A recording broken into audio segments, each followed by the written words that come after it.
ಭ್ರಷ್ಟಾಚಾರ ವಿರುದ್ಧ ಧ್ವನಿ ಎತ್ತಿದ ನನ್ನ ಹೋರಾಟವನ್ನು ಹತ್ತಿಕ್ಕಲು ನನ್ನ ಸಹಿಯನ್ನ ನಕಲು ಮಾಡಿರುವ ಭ್ರಷ್ಟರ ವಿರುದ್ಧ ಸೂಕ್ತ ತನಿಖೆ ನಡೆಸಿ ಕಠಿಣ ಕಾನೂನು ಕ್ರಮ ಕೈಗೊಳ್ಳಬೇಕು ಅಂತ ಚಿಕ್ಕಹೊಸಳ್ಳಿ ಎನ್ ರಮೇಶ್ ಗೌಡ ಅವರು ತಿಳಿಸಿದರು.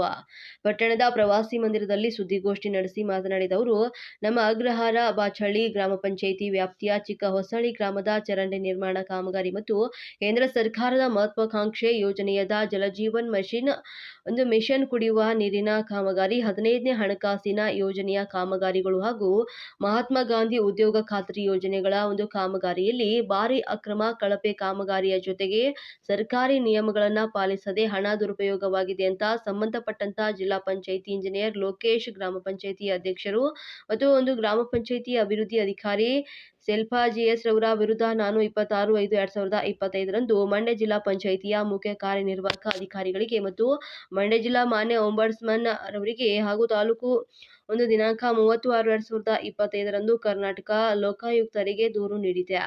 ಭ್ರಷ್ಟರ ವಿರುದ್ಧ ಧ್ವನಿ ಎತ್ತಿದ ನನ್ನ ಹೋರಾಟವನ್ನು ಹತ್ತಿಕ್ಕಲು ನನ್ನ ಸಹಿಯನ್ನು ನಕಲು ಮಾಡಿ ನಾನು ಕೊಟ್ಟಿರುವಂತಹ ಪ್ರತಿಯೊಂದು ಮನವಿಗೆ ಸರ್ಕಾರ ನಿಯಮದ ಪ್ರಕಾರವೇ ಎಲ್ಲ ಕೆಲಸ ಕಾಮಗಾರಿಗಳನ್ನು ಹಾಗೂ ಯಾವುದೇ ಹಣ ದುರುಪಯೋಗವಾಗದೆ ಭ್ರಷ್ಟಾಚಾರ ಆಗಿರುವುದಿಲ್ಲ ಎಂಬ ಮನವಿ ಪತ್ರಕ್ಕೆ ನನ್ನ ಸಹಿಯನ್ನು ನಕಲನ್ನ ಮಾಡಿದ್ದಾರೆ.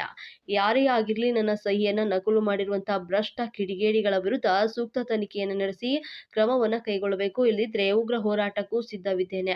ನನ್ನ ಹೋರಾಟದ ಜೀವನದ ಉದ್ದಕ್ಕೂ ಕೂಡ ಎಂದಿಗೂ ಪ್ರಾಮಾಣಿಕ ಹೋರಾಟದಲ್ಲಿ ರಾಜಿಯಾಗುವ ಪ್ರಶ್ನೆ ಇಲ್ಲ. ಇದು ನಮ್ಮ ವಿರೋಧಿಗಳ ಭ್ರಷ್ಟರ ಕುತಂತ್ರ ಅಂತ ಗುಡುಗಿ ಸೂಕ್ತ ತನಿಖೆಗೆ ಆಗ್ರಹಿಸಿದ್ರು.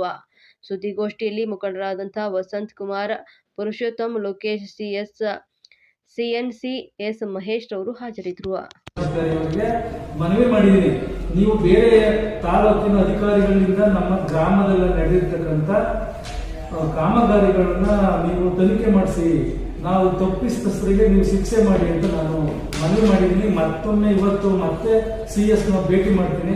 ತಾವು ದಯವಿಟ್ಟು ಈ ಅರ್ಜಿನ ನಾನು ತಲುಪಿಸ್ತೀನಿ. ನಾನು ಈ ಸಿಗ್ನೇಚರ್ ನಾನು ಯಾವುದೇ ಕಾರಣಕ್ಕೂ ನಾನು ಮಾಡಿರ್ತಕ್ಕಂಥದ್ದಲ್ಲ. ಇದನ್ನ ಫೋರ್ಜರಿ ಮಾಡಿರೋದ್ರ ಮೇಲೆ ಅರ್ಜೆಂಟು ನೀವು ಶಿಸ್ತು ಕ್ರಮ ತಗೊಂಡು ಯಾರು ತನಿಖೆ ಮಾಡಿ PDO ಮೇಲೆ ಮತ್ತೆ ಅಧಿಕಾರಿಗಳು ಮತ್ತು ಸದಸ್ಯರು ತಮ್ಮ ಏನು ಶಾಸಕರನ್ನ ಹೆಸರು ಹೇಳ್ಕೊಂಡು ಶಾಸಕರ ಹೆಸರನ್ನು ದುರುಪಯೋಗ ಪಡಿಸ್ಕೊಂಡು ಗ್ರಾಮದಲ್ಲಿ ಅಶಾಂತಿಯನ್ನು ಹುಟ್ಟಿಸಿ ಕೇಳಕ್ ಹೋದವ್ರಿಗೆ ಪ್ರಾಣ ಭಯನ ಹುಟ್ಟಿಸ್ತಾ ಇರ್ತಕ್ಕಂಥ ಶ್ರೀಮಂತ್ ನಾಗೇಶ್ ಅವರು ಇದಕ್ಕೆ ಮೂಲ ಕಾರಣಕರ್ತರು ಅಂತ ನಾನು ಹೇಳಲಿಕ್ಕೆ ಬಯಸ್ತೇನೆ.